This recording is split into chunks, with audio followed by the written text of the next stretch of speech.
آئیں گے. اب بیٹا اپنی ماں کے سامنے یوں عرض کرے گا کہ اے میری ماں مجھے معاف کر دے کہ میں نے زندگی میں تجھے بڑا ستایا ہے, میں نے زندگی میں تجھے بہت تکلیف دی ہے, آج تو مجھے معاف کر دے. وہ فرشتے اسے جہنم کی طرف لے جا رہے ہوں گے اور بیٹا اپنی ماں سے معافی مانگ رہا ہوگا. آخر جب جہنم کے بالکل قریب ہوں گے وہ ماں سے عرض کرے گا اے میری ماں اگر تم نے آج مجھے معاف نہیں کیا تو یہ فرشتے مجھے آج جہنم میں ڈال دیں گے, جہنم کی آگ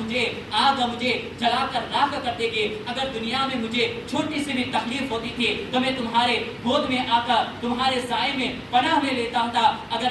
آج تم نے مجھے معاف نہیں کیا تو آج یہ فرشتے مجھے جہنم میں ڈال دیں گے. اب وہ ماں روتے ہوئے عرض کرے گی اے میرے پروردگار اگرچہ اس میرے بیٹی کی وجہ سے میری زندگی ختم ہو چکی تھی, اگرچہ اس بیٹی کی وجہ سے یہ آگ میں جل کر میں راکھ ہو چکی تھی, لیکن میری ممتا یہ گوارا نہیں کرتی ہے, میں یہ گوارا نہیں کرتی ہوں کہ میرے ہی سامنے میری اولاد کو فرشتے جہنم میں ڈال کر اسے جلا دے. اے میرے پروردگار میں نے اپنے بیٹے کو معاف کر دیا ہے, تو بھی اپنے اس بندے کو معاف کر دے. اللہ تعالیٰ فرشتوں سے فرمائے گا اے میرے فرشتوں رک جاؤ. اللہ تعالیٰ فرمائے گا اے فرشتے رک جاؤ, اس سے جہنم کی زنجیریں اتار دو, اس سے جہنم کا لباس اتار دو, اس لیے کہ جب اس کی ماں نے اپنے بیٹے کو معاف کر دیا ہے تو میں نے بھی اپنے بندے کو معاف کر دیا ہے. اب اسے جہنم کی طرف نہیں بلکہ جنتی لباس پہنا کر اسے جنت میں بھیج دیا جائے. سبحان اللہ. یہ ایک ماں ہے, اگرچہ ہم دنیا میں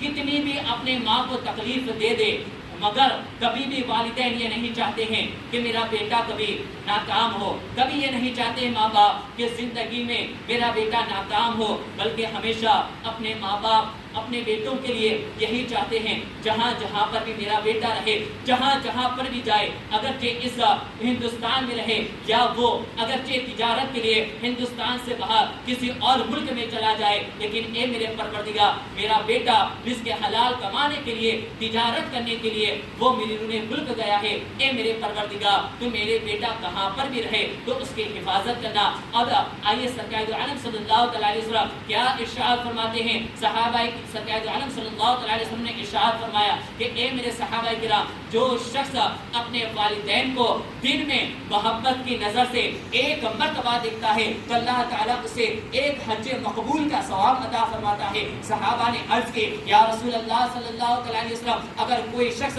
دن میں 100 مرتبہ اپنے والدین کو محبت سے دیکھے تو اس کا کیا عالم ہوگا. سرکار دو عالم صلی اللہ علیہ وسلم ارشاد فرماتے ہیں اے میرے صحابہ کرام اگرچہ کوئی شخص دن میں اپنے والدین کو 100 مرتبہ محبت کی نظر سے دیکھے گا, اللہ تعالیٰ کا خزانہ بڑا وسیع ہے, اللہ تعالیٰ کی رحمت بڑی وسیع ہے. اگر کوئی شخص دن میں اپنے والدین کو 100 مرتبہ محبت کی نظر سے دیکھے گا تو اللہ تعالیٰ اسے 100 حج مقبول کا ثواب عطا فرمائے گا. اسی لیے کسی شاعر نے کہا ہے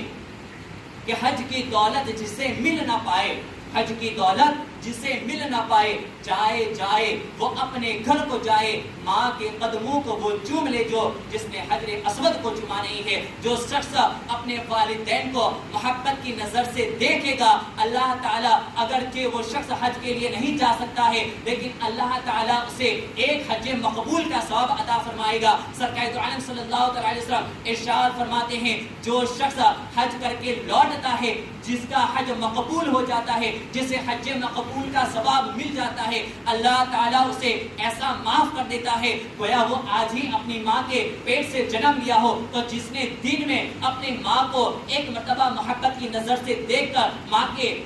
کے ہاتھوں کو چھو لیا تو اللہ تعالیٰ بھی اسے ایسے معاف کر دیتا ہے, اللہ تعالیٰ اس کے گناہوں کو بھی ایسے مٹا دیتا ہے کہ گویا وہ آج ہی اپنی ماں کے پیٹ سے جنم لیا ہو. اللہ رب العزت سے یہی دعا ہے کہ اللہ